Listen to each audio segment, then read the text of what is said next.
Well, it seems like a new Christmas story or movie tries to worm its way into a seat at the classics table every season. And since the heyday of Rankin and Bass claymation mainstays, a few have made their way into the public domain that the Dordas are particularly tickled by. I'm talking Elf, Scrooged, the Santa Claus, Home Alone, and our absolute favorite, Christmas Vacation. And it's a tall order to go pointy shoe to pointy shoe with those cinematic Kringle fests. But I've got a Wally Dorda story for you that might just wiggle its way into your merry and bright media selection for this season at least. I've been saving this tale for two reasons. One, it's a damn good story. And two, it's the last story I plan to share for this podcast. So welcome, for one final time, to My Dad, I'm Dad. This is a podcast for anyone who'd ever loved, lost, or anything in between. My name is Doug. Before we move on, I want to thank all the guests who took time out of their days to join me here in Season 2 of this show. That has meant the world. It's been an honor to weave remembering my dad into learning more about each and every one of you. But I started this show as a one-man band, and it really felt appropriate to bang the drum solo for the crescendo. You know what I mean? Now, like most families, the holidays were magical for the Dordas. I can't wait to see Maxine stare at lights and be a little bit more of an active participant in this year's festivities. She's still a little young this year for me to pull one of Dad's favorite tricks, but I've been looking forward to that since she was a twinkle in my eye. You see, the Dordas took Christmas Eve particularly seriously. Dad most of all. We'd gather in the living room, round the tree, spin a VHS copy of Christmas Vacation and make a whole hell of a lot of merry before my brother and I's, quote, bedtime. The aunts and uncles got in on the act by pretending to leave as my brother and I donned some PJs and turned off the lights in our rooms. A couple minutes would go by as the average hustle and bustle noises of family leaving could faintly be heard in the house. And then, some loud thuds, a breath of exclamation, some jingling bells fading into the night, and Dad bellowing down the hall that Bran and I needed to come quick. Hearts pounding, Bran and I raced from our rooms to find Mom looking stunned at a pile of presents under the tree, and Dad running into the yard, pointing in the air. He just left! Santa just left! I can still see him! You better look! Look! Dad would always point at a star, or some far-off cloud, or the moon, and we'd swear we could see the sleigh heading off to its next destination.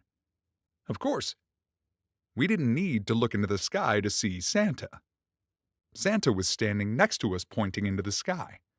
Santa was pretending not to know how presents had gotten under the tree. Santa had faked leaving the party to help other Santas place presents under that tree. Santa is anyone who gives a damn about kids experiencing actual wonder for as long as they can. My dad, my mom, and my family gave that damn. Now let me be clear.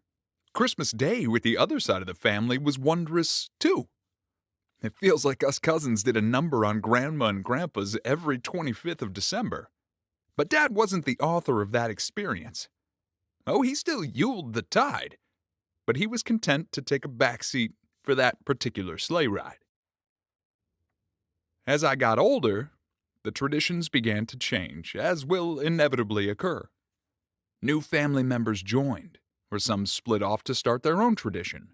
A different person would host, and so on and so forth.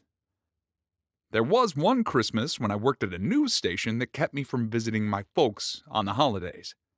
And even though the news studio was done up with lights and all the trimmings right down to a tree, it still just didn't feel the same. Until I got a call from my cousin Josie. The phone rang and I shot up out of bed. I had to sleep early. 4 a.m. start time for the morning news. Josie was laughing so hard she was crying, and it took me a while to decipher what she was trying to say. You see, by that Christmas Eve, the basement of my parents' house had been finished. It was complete with a secondary kitchen, entertainment, a cozy atmosphere, and a small bathroom that could handle only number ones. You get where I'm going? Well, it seems that in all the frivolity, Dad had forgotten to alert my cousin Jimmy to the inability of this commode to handle a heavy load. Long story short, soon that brand new basement bathroom transformed into the gift that kept on giving.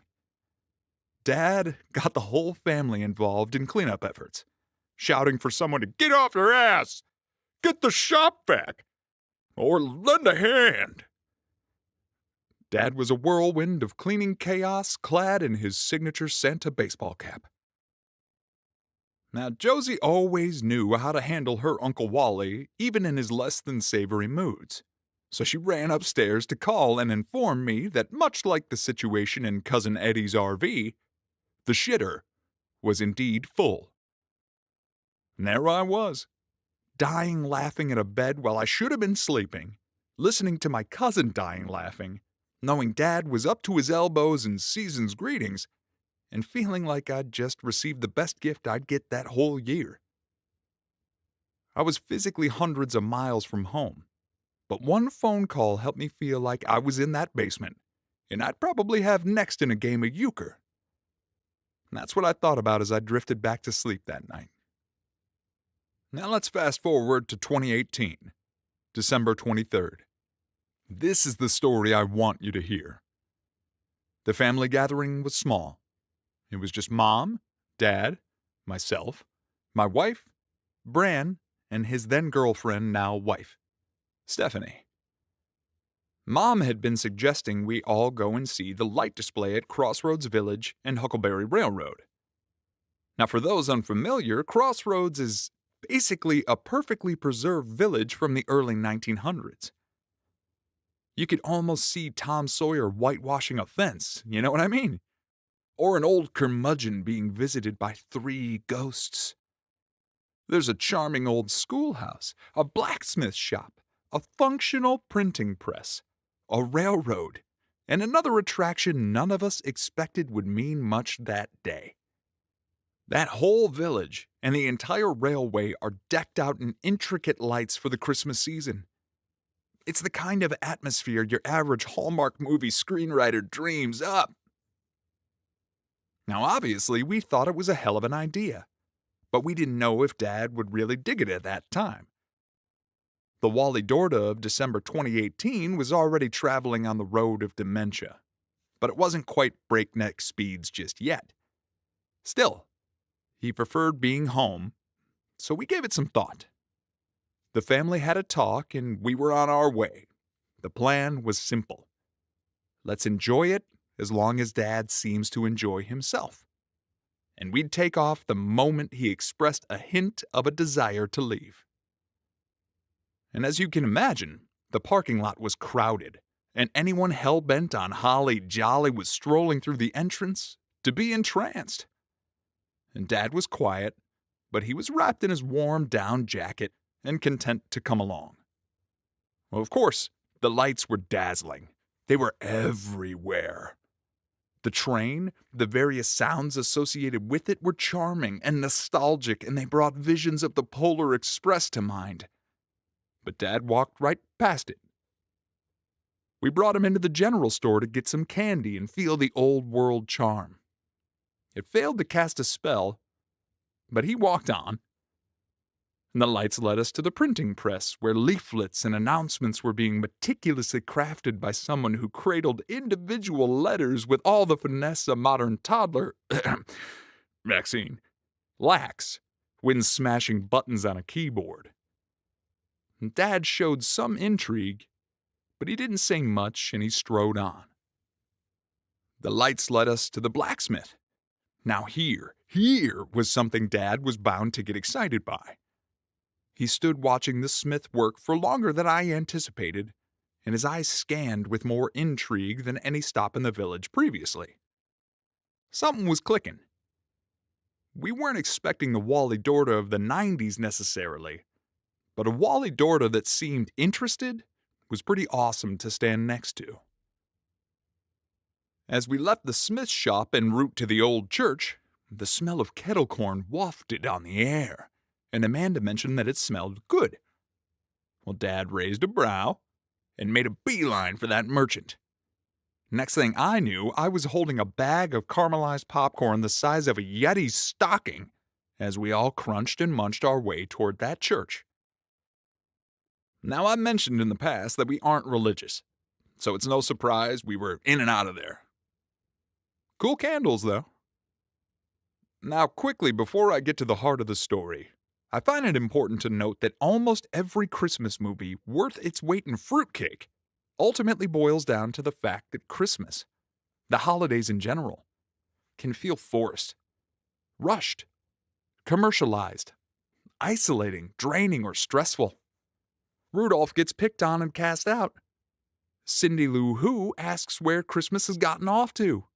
And the Griswold family literally combusts. And then, inevitably, a torchbearer for the true spirit of insert holiday here arrives with an aha moment that snaps the reason for the season into focus, and soon it's joy to the world. The Grinch's heart is about to grow 3 sizes, you know what I mean? I have absolutely felt a version of those feelings on more than one Christmas, and Dad certainly wasn't all that jolly when we began our tour of Crossroads. But he had a little more pep in his step as we neared a large circular structure at the rear of the park that would allow us some relief from the winter elements.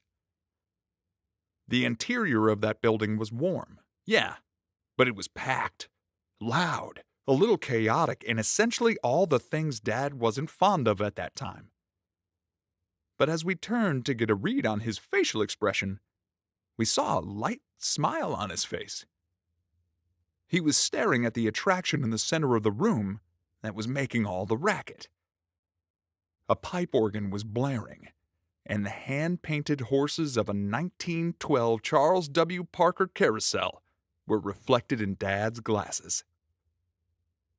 None of us could believe it. We thought for sure he'd sprint out of there, but he got closer. His eyes began to twinkle, and his smile broadened. Suddenly he asked, "You gonna ride it?" And we could see it. Dad was jazzed.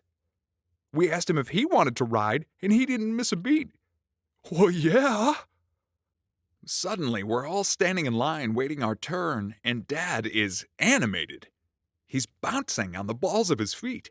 He's gassing up the people riding ahead of us. "Everyone ready? You better hold on. It goes fast."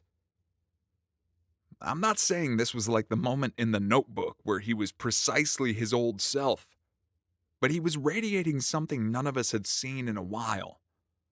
Shades of green and red, you dig? And we took boatloads of pictures standing in that line. The anticipation, the electricity of the moment, and the eagerness Dad radiated can be seen in those pictures. But I'll be honest, living in that moment with him felt like the adults at the end of the Santa Claus receiving mystery date and the weenie whistle from the one and only Santa. The aha moment, the one in every Christmas movie, had arrived. The time came for us to pick a mount and saddle up. Dad beamed. He whooped, laughed, and roared through that entire ride. We all did. For the roughly 2 minutes that we went round, which seemed like an eternity, each one of us saw all the Wally Dordas that had ever been. Bran got to ride next to his best friend. Mom rode with the man she married. Amanda saw the man she met on our first date. Stephanie saw who her future father-in-law might be. And I rode with someone I didn't think I'd ever meet. My dad as a boy. All those versions of Wally mixed down into Santa Dad by the time our ride came to a halt. Dad was buzzing with Yuletide cheer, and we got swept up in the wake of the moment, so we strode the rest of the village. He was looking at the lights now, commenting on how pretty everything was, and laughing at jokes. None of us expected that he'd want to take the train ride when we headed back toward the front, but when we asked, he was game. Well, sure. His voice was booming, loud and clear. Dad sang along with the Christmas carols as the train steamed on, and we all sat in awe as an actual Christmas miracle played out in front of our eyes. Now, Dad himself would often say that I had the gift of gab, or that I had gotten a degree in bullshit. But I promise you, all of this happened, and not even I can describe it with as much awe as it deserves. We made our way home, and we could tell the effect of the carousel was beginning to wane. Dad got quieter, but he remained content. On previous holidays, he would have spent all night playing pool, euchre, or watching movies and knocking back some beverages with us. But he got comfy in bed and put on a Hallmark flick. I swear, though, a little smile played at his lips any time we looked in on him. Cozy Dad with lights reflecting on his glasses is one of my favorite ways to remember him. It's like that reflection acted as a window into his soul. Bright, warm light. That was Dad. A vivid, wild shine in the world that illuminated everything around him, even if it was gone before its time. My brother has different stories about Dad. My mom has more stories concerning Dad than I'll ever know. My sister has countless tales about being his daughter before I was even an idea. If you're lucky enough to meet any of them sometime in the future, ask them about Wally Dorda. I don't know exactly what they'd say, but I bet you'll laugh, cry, and everything in between. This show has been a true honor and a blessing to make, and I can't wait for my daughter to listen to it one day and know her George the way I think he'd want to be known. Again, a massive thanks to the guests of Season 2. A huge thanks to those who supported and inspired me. And thanks as always to Andy Bird for the use of the music in the show. But a most special, very special thank you to anyone and everyone who listened. It's been my pleasure to introduce you to Wally Dorda, my dad. As for me, well, I've got work to do. I'm always working to be a good dad and a better husband, but I'm also going to try my hand at audiobook narration and other voice work. I admit I was actually inspired by one of those terrible Hallmark movies this season. A character states that the universe rewards the brave. Time to get serious about other creative pursuits. I could practically hear Dad saying, "Enough about me, son. Time to get the lead out." Oh, and if you think you'll miss hearing me talk about movies or hearing me on podcasts, I'm happy to share that Amit of D54 graciously offered me a spot as a recurring host.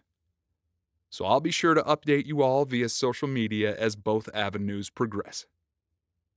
And so, this may be the last story for the podcast.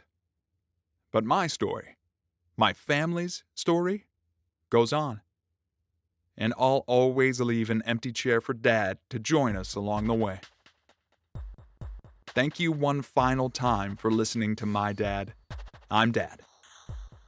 The podcast will continue to be hosted for another month or so, should you feel inclined to listen to any old episodes or share them with family or friends. Instead of a Wally wisdom, I'm going to end the show the same way Dad answered the phone during the holidays. Ring. Dad would pick up. Ho, ho, ho. Merry Christmas, Happy Holidays, and one hell of a good new year to you all. I'll see you around sometime. Promise.